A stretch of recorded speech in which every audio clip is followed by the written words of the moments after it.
राधे। ये मेरे गुरुदेव का जन्मोत्सव है और हमारे ठाकुर जी का भी जन्मोत्सव है और इसका मुख्य उद्देश्य ये है कि सनातन धर्म का प्रचार और प्रसार। लगभग 27 वर्ष हो चुके हैं इसी प्रकार से प्रतिवर्ष मनाते हुए, जिसमें देश विदेश से संत महात्माओं को बुलाया जाता है, वहाँ से भगत जगत बुलाए जाते हैं, जिससे हमारे सनातन धर्म की नींव मजबूत पड़े।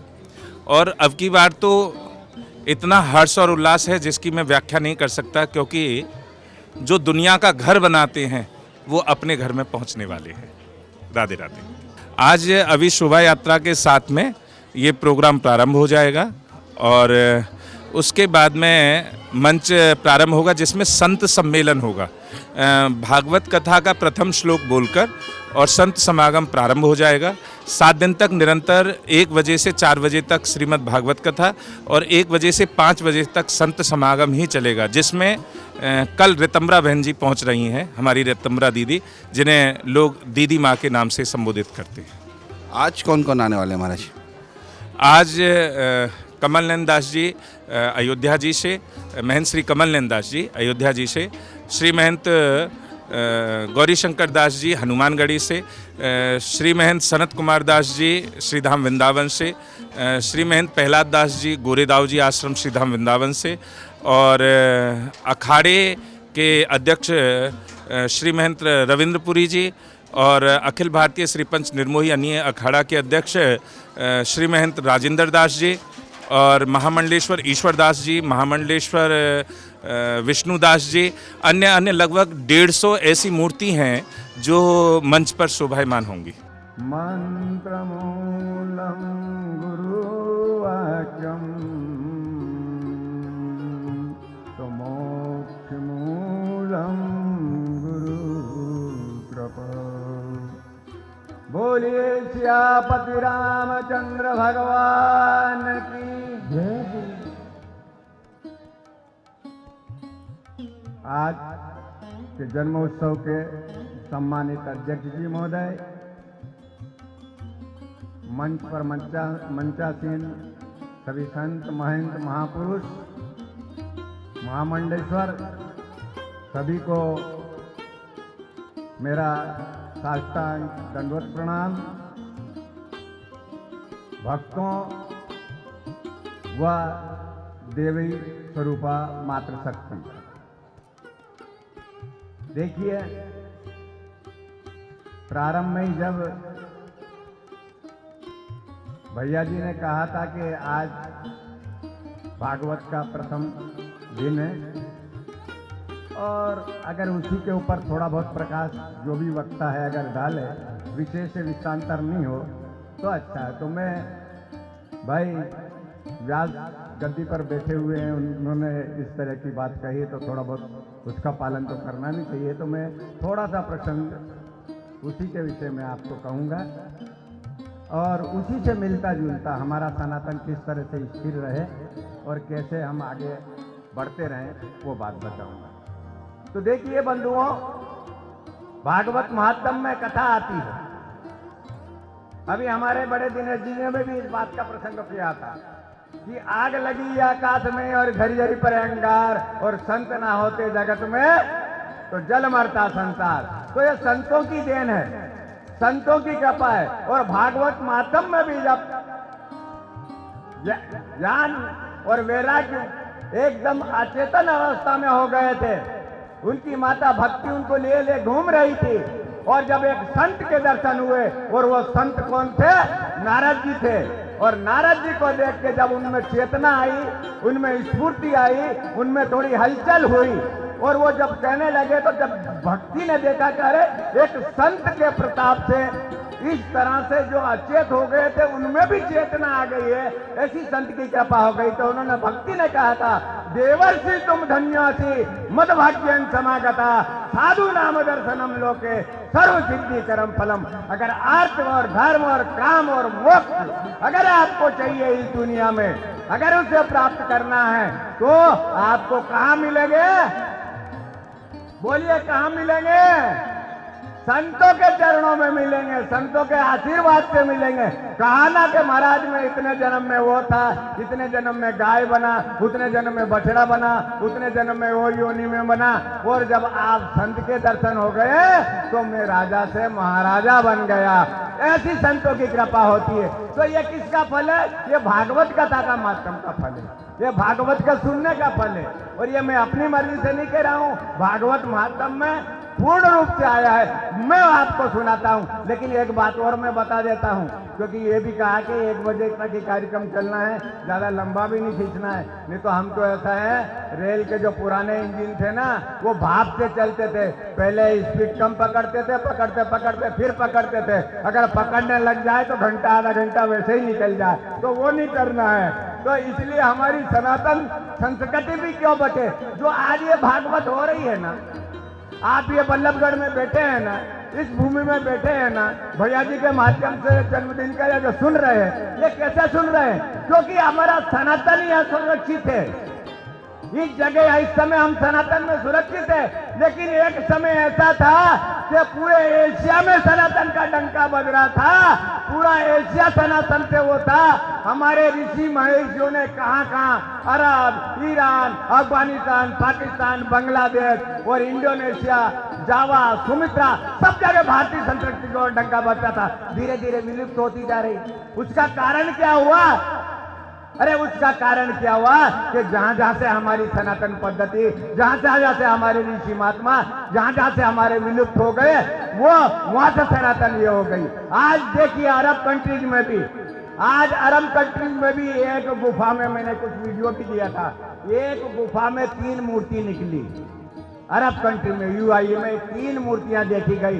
तो वहां का वो जो शेख और ये कहते हैं कि हम मुसलमान तो बाद में हैं, पहले जब ये मूर्तियां थी जो हमारी पूर्वज थी, इन पे रिसर्च करना चाहिए कि हम वो थे जो मूर्ति पूजक थे। वो भी इस बात को मानते हैं। तो आपको देखिए, और आप वो मूर्ति पूजक थे, तो हमें इसे बरकरार किस तरह रखना चाहिए। और बंधुओं, वो शुरुआत हो चुकी है, वो शुरुआत हो चुकी है, और उस शुरुआत आप लोगों को मालूम है। और फिर भी मैं बता देता हूं कि वो शुरुआत 22 जनवरी को रामलला जी गर्भगृह में विराजमान होने जा रहे हैं, और यह शुरुआत आपकी हो गई है। अगर आप इसी परिपाटी को आगे बढ़ाते बढ़ाते चले रहेंगे, आगे आगे बढ़ाते चले रहेंगे, तो एक हम कहते हैं सीताराम सीताराम सीताराम कहिए, और जितने भी मंदिर तोड़े हैं उनको वापस लीजिए। अगर हम इस बात पे रहेंगे, इस बात पे रहेंगे, अगर हम राम जी के सच्चे भक्त हैं, राम जी के सच्चे अनुयायी हैं, राम जी के सच्चे सेवक हैं, तो एक बात ध्यान रखना है, एक बात ध्यान रखना है। अगर हम सनातन को कायम रखना चाहते हैं, हम वैदिक धर्म को कायम रखना चाहते हैं, हम इसी तरह से कथा और भागवत और ये मठ मंदिर चलते रहें, तो हमें एक चीज करनी पड़ेगी, हमें माताओं को भी करनी पड़ेगी, और जितने संत महात्मा, जितने पुरुष हैं, उनको भी करनी पड़ेगी। और वो क्या है कि आपको एक गोली मारना ही पड़ेगी। पर वो गोली कैसी है? वो गोली मारना पड़ेगी जिससे आप सुरक्षित रहोगे। वो गोली कैसी है? जो हमें इस प्रजातंत्र ने दी है। और उस गोली के चलाने से ना तो आदमी मरेगा और ना खून निकलेगा, लेकिन भारतीय संस्कृति का झंडा और ध्वज इतना लहराएगा, उसकी कीर्ति इतनी ले जाएगी कि पूरे विश्व में आपकी सनातन पद्धति लहराएगी। और वो गोली, थोड़ा सा विशेष विषांतर 1-2-4 सेकंड का, वो गोली है, वो गोली है सिर्फ वोट की। हम उस व्यक्ति को वोट दें, आपके घर में हर लोग आएंगे, आपको हर लालच देंगे, हर सुविधा की बात करेंगे, लेकिन ये सुविधा कहाँ रहेगी? अफगानिस्तान में सुविधा नहीं थी, पाकिस्तान में सुविधा नहीं थी, अरब ईरानी कंट्री में सुविधा नहीं थी, कश्मीर में नहीं थी, बांग्लादेश में नहीं थी, केरल में क्या हो रहा, बंगाल में क्या हो रहा है। अगर आप उस सुविधा में मिलोगे तो धीरे धीरे धीरे धीरे आपकी संस्कृति विलुप्त होती गई, यहाँ भी हो जाएगी। इसलिए उस गोली का प्रयोग अगर आपने किया, माताओं में आप लोगों से विशेष करके कहता हूँ, बड़े दिनेश जी ने भी कहा है, आप प्रथम गुरु है। आप बच्चा जन्म लेते, हमारा प्रथम गुरु कौन है? माता है। यत देवी पूजते रमनते तत् देवता, जहाँ इन माताओं की पूजा होती है वहाँ देवताओं का निवास होता है। अगर आप ये बीड़ा उठा ले, आप ये संकल्प लेते तो समाज को सुधार सकती है, इतनी मेरी गारंटी है। अगर उस गोली का प्रयोग किया, वो प्रजातंत्र में है वोट, और वोट उसी पार्टी को देना है, उसी व्यक्ति को देना है, चाहे जो हमारी धर्म और संस्कृति को कायम रख सके, तभी हम जीवित रहेंगे। इन्हीं शब्दों के साथ जय श्री राम, जय श्री कृष्णा।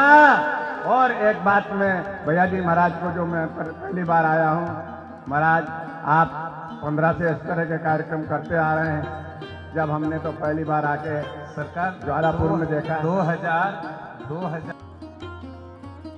पहले हम सभी लोग ठाकुर जी के नाम का स्मरण करें। श्री राम जय राम, जय जय राम।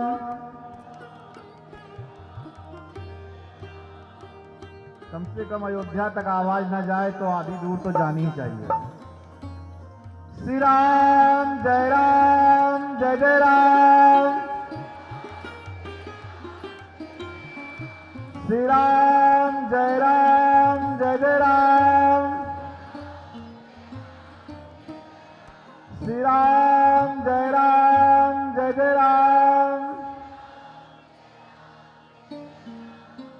मनोजवम मारुतुल्यवेगम जितेन्द्रियम बुद्धिमताम वरिष्ठम वातात्मजम बाणयूथ मुख्यम श्री राम दूतम शरणम प्रपद्ये।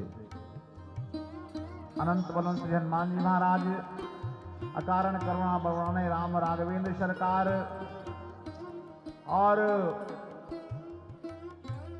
जिनका विगत वर्षों की भांति इस वर्ष भी जिनका हम लोग जन्मोत्सव मना रहे हैं,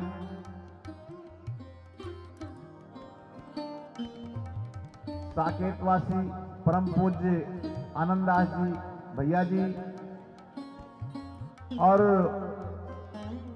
जो इस कार्यक्रम के आयोजक हैं,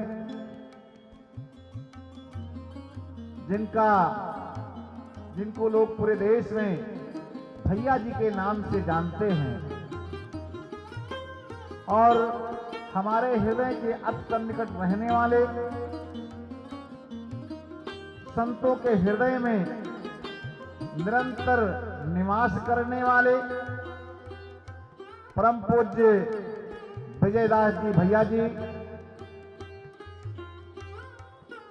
इस मंच पर विद्यमान पूज्य संत चरण, मां शक्ति माताएं, भाइयों एवं बहनों, आज बड़े हर्ष का दिन है कि विगत वर्षों की भांति इस वर्ष भी हम लोगों को आपके बीच में आने का सौभाग्य प्राप्त हुआ है। हरियाणा की पावन भूमि में स्थित बल्लभगढ़ में पूज्य भैयादास जी महाराज, तो हम लोगों को लगभग महीने में 1-2 बार हम लोग किसी न किसी प्रदेश में मिल ही जाते हैं, और इस कार्यक्रम को देख करके मन इसलिए भी आह्लादित हो रहा है कि 1 और 22 तारीख को भगवान मर्यादा पुरुषोत्तम भगवान श्री रामचंद्र जी अपने भवन में पधारने जा रहे हैं। उससे पहले ही बल्लभगढ़ में उत्सव मनाया जा रहा है। आज आप लोग जिन महापुरुषों को देख रहे हैं, कोई भी अयोध्या का नाम लिए बिना रह नहीं पा रहा है। ये हम लोगों के लिए परम सौभाग्य की बात है कि 500 वर्षों की लड़ाई के बाद में आज ये समय आया है। एक समय था कि जो हमारे महापुरुषों ने मर्यादा पुरुषोत्तम भगवान श्री रामचंद्र की जन्मभूमि के लिए अपने प्राणों की आहुति दे दी। इसलिए दे दी कि शायद मेरे सामने 2 ईंट श्री राम जन्मभूमि में रखी जा सके, लेकिन भगवान को शायद ये मंजूर नहीं था। उन्होंने कहा कि आप अभी इस लड़ाई को लड़िए और अगले जन्म में हम लोग को शायद उसी महापुरुष, उन्हीं महापुरुषों के द्वारा, उन्हीं महापुरुषों के सूक्ष्म रूप से अयोध्या में विराजमान होने के कारण आज हमें पूर्व जन्मों के उन्हीं की त्याग तपस्या के कारण हमें आज अपने नेत्रों से भगवान श्री रामचंद्र की जन्मभूमि देखने का सौभाग्य प्राप्त हो रहा है।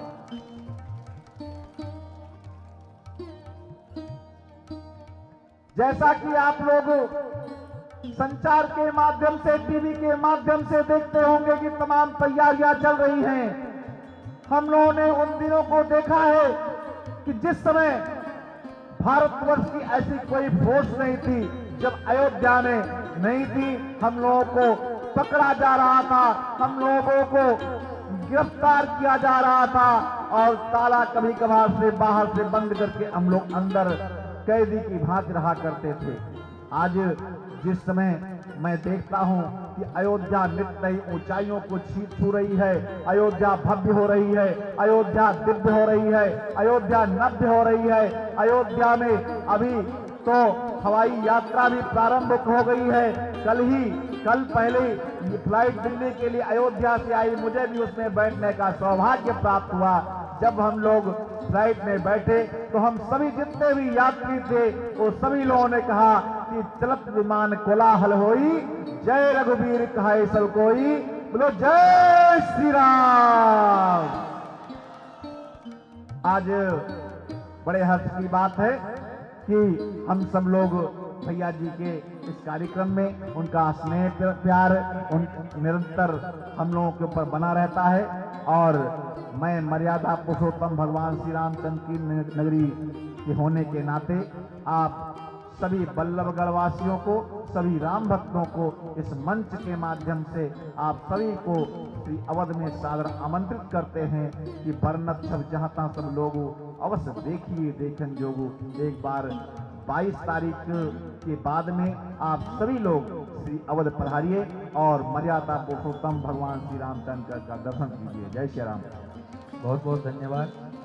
मैं हमारे बीच में बयाना से मैं अवधेश दास जी महाराज पधारे हैं और वृंदावन से श्री श्यामदास जी महाराज का भी स्वागत करता हूँ, अभिनंदन करता हूँ। परम पूज्य महामंडलेश्वर श्री 1008 श्री विजयदास जी भैया जी महाराज के श्री चरणों में निवेदन करता हूँ कि वो व्यासपीठ पर विराजमान होकर श्रीमद् भागवत कथा का शुभारंभ करें। परम पूज्य महाराज से राधे राधे। इस आयोजन में मंच पर तथा दूसरी दिशा में भी मंच पर बैठे हुए सभी पूज्य संत, उनको सादर प्रणाम करता हूँ। जो इस भागवत कथा और इस आयोजन में सम्मिलित श्रद्धेय माताएं बहनें, आदरणीय बंधु,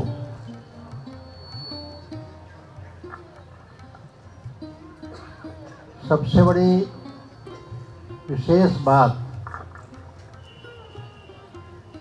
अपने यहाँ एक बात कही जाती है कि संत दर्शन यह अपने आप में जीवन का एक अहोभाग्य होता है। सबको इतने महान पूज्य संतों का दर्शन एक साथ हो रहा है, ये हम सबका परम सौभाग्य है। मैं तो अपने को परम सौभाग्यशाली मानता हूँ। प्रसंग लंबा हो जाएगा, नहीं तो नारद जी और विष्णु जी का संवाद, उसका निष्कर्ष इतना ही है,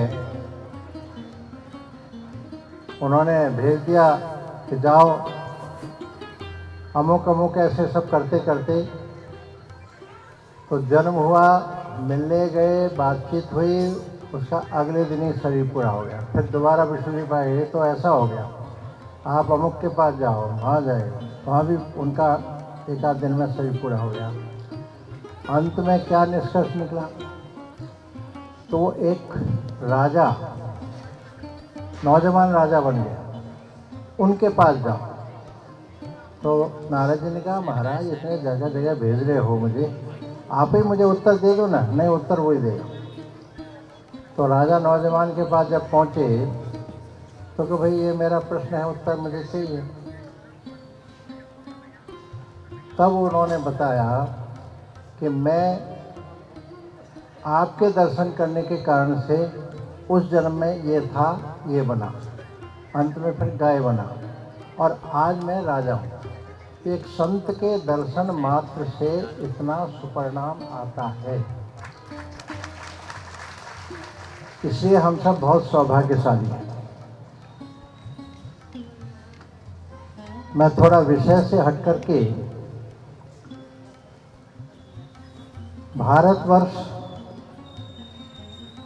अति प्राचीन यह राष्ट्र है, देश है। यहाँ की सनातन धर्म, सनातन संस्कृति, सनातन परंपराएं हैं, सनातन व्यवस्थाएं हैं, जो ऐसी व्यवस्थाएं हैं जो युगानुकूल बदलती रहती हैं, परंतु धर्म, संस्कृति, मान्यताएं, जीवन मूल्य, यह सब सदैव से निश्चित हैं और आगे भी निश्चित रहेंगी। उन सब में कोई परिवर्तन नहीं होगा, लेकिन व्यवस्थाओं में परिवर्तन होता रहता है, आवश्यकता के अनुसार, समय के अनुसार। इस भारतवर्ष की जो समृद्धि, जिसके कारण से उनको सोने की चिड़िया कहा, समृद्धि के इतना समृद्धशाली था, ज्ञान में, विज्ञान में, संस्कार में, धन धान्य में, सभी दृष्टि से ये उत्कर्ष पर था। परंतु यहाँ की खुशहाली और समृद्धि देख करके विदेश के आक्रमणकारियों ने बहुत हमले किए, लूटपाट करने का प्रयास किया, मुकाबला हमारे पूर्वजों ने किया और आज हम वर्तमान स्थिति में स्वतंत्र रूप से भारतवर्ष के एक देशभक्त नागरिक के नाते से जीवन जी रहे हैं। अब हमको यहाँ के मूल निवासी हैं, मूल निवासी यहाँ के हम हिंदू के नाते से हैं, सनातन धर्मी के नाते से हैं। कोई समाज जिनका केवल 2000 वर्षीय जीवन है, किसी समाज का केवल 1400 वर्षीय जीवन है, हम तो लाखों लाखों वर्षों के जीवन वाले हैं। इसलिए हम यहाँ के मूल निवासी हैं। इस मूल निवासी के नाते से हमको आज दुनिया में हिंदू के नाते कहा जाता है और इसलिए हमको हिंदू कहने में और हिंदू सुनने में गर्व होने की आवश्यकता है। हमें गर्व है कि हम हिंदू हैं। अपने हजारों वर्ष के आक्रमणों से अपने को बचते बचाते हुए इस हिंदू समाज में अनेक कुछ कुरीतियां, रूढ़ियां आ गई। धीरे धीरे समय के अनुसार समाज में पूज्य संत महात्मा और समाज के जो अगुआ मुखिया कहलाते हैं, वो चाहे जाति के होंगे चाहे और किसी प्रकार से होंगे, पंथ संप्रदाय के नाते से उन्होंने इस बात को ध्यान दे करके सुधारने का काफ़ी प्रयास किया। धीरे धीरे अंतर भी आ गया। पहले हमारे यहाँ बाल विवाह होने की परंपरा पड़ गई, आक्रमणकारियों के कारण दिन में विवाह होते थे, हमारे तो मुहूर्त देखकर होते थे, रात्रि को तो उनसे बचने के लिए होते।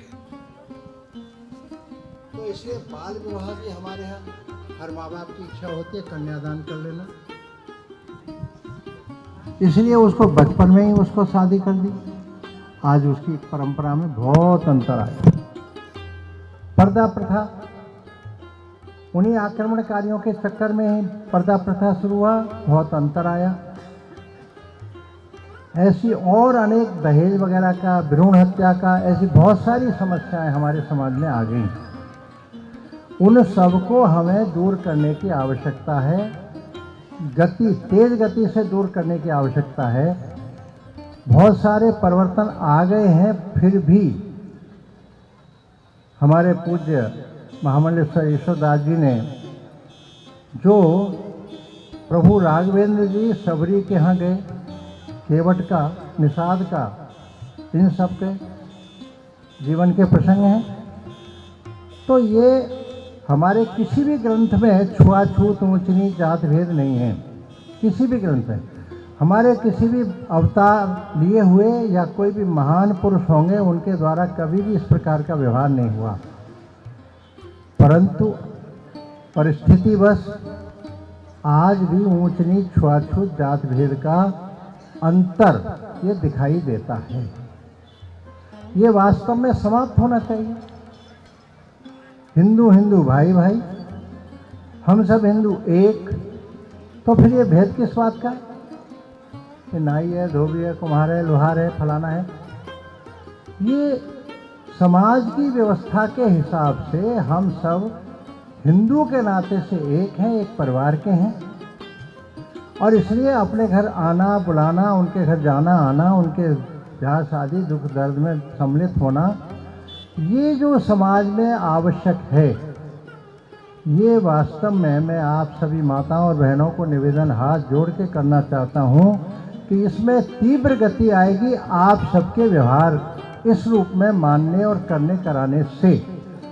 आदमी के करने से इतनी जल्दी गति नहीं आएगी। इसलिए मैं आप सबको निवेदन कर रहा हूँ कि ये हिंदू समाज की जो ऊंच नीच छुआछूत जात भेद की समस्या है, इसको हम दूर करने के अपनी जिम्मेदारी लेकर के अपने घर से शुरू करें, पड़ोस में शुरू करें, रिश्तेदारी में शुरू करें, धीरे धीरे इसको नहीं तो गति के साथ करें। ऐसा आप सबसे निवेदन, सामाजिक समरसता का मेरा एक आह्वान, ये मेरा एक विशेष प्रकार। पूज्य संतों से भी मेरा निवेदन है कि सीधे सीधे जब भी वो भ्रमण में जाते हैं, प्रवास करते हैं, इस तरह के आयोजनों में जाते हैं, कथा भागवत में जाते हैं, तो सीधे सीधे सामाजिक समरसता का विषय आज ये प्रथम प्राथमिकता पर लेकर के इस विषय को समाज तक पहुंचाने की कृपा करें, ऐसा मेरा निवेदन। रहा राम मंदिर का विषय, तो 22 जनवरी को 12:20 पर प्राण प्रतिष्ठा का जो पूर्ण अनुष्ठान पूरा हो जाएगा, उसमें ये केवल भूमि तल ग्राउंड फ्लोर, इसके बाद तो प्रथम द्वितीय तल बने फर्स्ट फ्लोर, ग्राउंड फ्लोर और 161 फुट का शिखर बनना बाकी है। उसमें 2 साल लगेंगे, परंतु भक्तों के दर्शन अर्चन पूजन का काम शुरू हो जाएगा और साइड से बगल से वो काम निर्माण का चलता रहेगा। 22 तारीख का ये है, 20, 21, 22 3 दिन मंदिर अनुष्ठान के कारण बंद रहेगा। 23 तारीख से सभी को दर्शन खुल जाएंगे।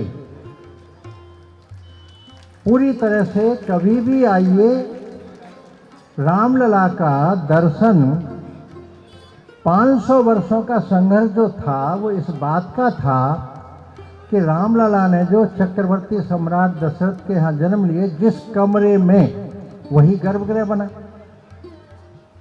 उस गर्भगृह में विग्रह का स्थापन, और वहां पर फिर रामलला दर्शन अपने जन्मस्थली पर दर्शन देंगे। 500 वर्षों में केवल इसी बात का संघर्ष रहा। जब जन आंदोलन श्रद्धेय अशोक सिंघल जी कर रहे थे, पूज्य संतों के कितना कठोर परिश्रम उस समय किया है, रात के 2-2 बजे तक, दिन में 20-20 सभाएं कर रहे हैं, 2.5-3 घंटे 4 घंटे सोने को मिलता था संतों को। ये स्थिति थी, उसके कारण से जो समाज में आज वातावरण बना है वो है, और सुपरिणाम आया। कोर्ट का भी निर्णय उस प्रभाव और दबाव में आया, ये कहने में मुझे कोई संकोच नहीं। तो ऐसी स्थिति में वो जो नारा लगता था उस समय, वो एक ही नारा लगता था, रामलला हम आएंगे, मंदिर वहीं बनाएंगे। तो आज मंदिर वहीं, विग्रह रामलला का वो रामलला हैं, उस नाते से उनका दर्शन हम उस जगह पर ही गर्भगृह में करेंगे। 500 वर्षों में कितनी पीढ़ियां चली गईं, हम सब कितने सौभाग्यशाली हैं कि इसी शरीर और नी आँखों से हम अयोध्या में रामलला के उस जन्मस्थली पर दर्शन करेंगे। इसलिए मैं आप सबसे निवेदन करता हूं कि 22 जनवरी को 11:30 से 2-2:30 बजे तक सब चैनलों पर लाइव दिखाया जाएगा, उसको आप देखें। मोहल्ले पड़ोस के बच्चे बड़े महिला पुरुष इकट्ठे होकर देखें। और 26 जनवरी से 22 फरवरी तक 2-2 दिन के लिए प्रांतों के जो बलिदान हो गए, ऐसे जो परिवार के सदस्य वगैरह तथा कुछ संघ विचार परिवार के कार्यकर्ता 5-5 हज़ार की संख्या में आने वाले हैं, उन सब की व्यवस्था, रहना खाना पीना वो सब वहाँ है। तो वो सब चलेगा क्रम 22 फरवरी तक। तो इस बीच में कभी भी आइए, आगे जब आपकी 2-4-6 महीने में इच्छा हो तब आइए, लेकिन मेरा आग्रह आइए ज़रूर। एक मिनी कुंभ की तरह था।